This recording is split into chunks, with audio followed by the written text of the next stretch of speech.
where would you say is the lowest hanging fruit that you typically see when you come into a business or a startup that's starting out where you say, oh, this is pretty simple. Let's go ahead and start here first.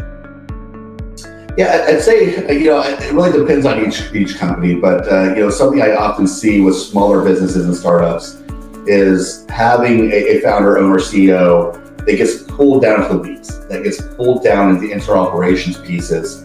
Instead of staying high level and focusing on their secret sauce, which is usually the strategy, growth, sales, and marketing, and they get pulled down and it just hinders their ability to grow.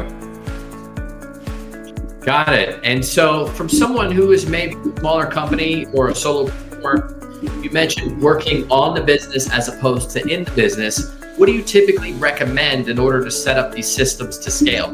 Yeah, there's a couple of things. One is obviously internal operations. A lot of pieces of overall operations in a business, an organization can be automated, can be streamlined. Using systems and platforms and tools that work well with one another is a great way to just reduce the workload and increase the impact at the same time while doing that. So just making sure that you're using the right systems, tools, and processes to make everything work as efficient and effectively as possible.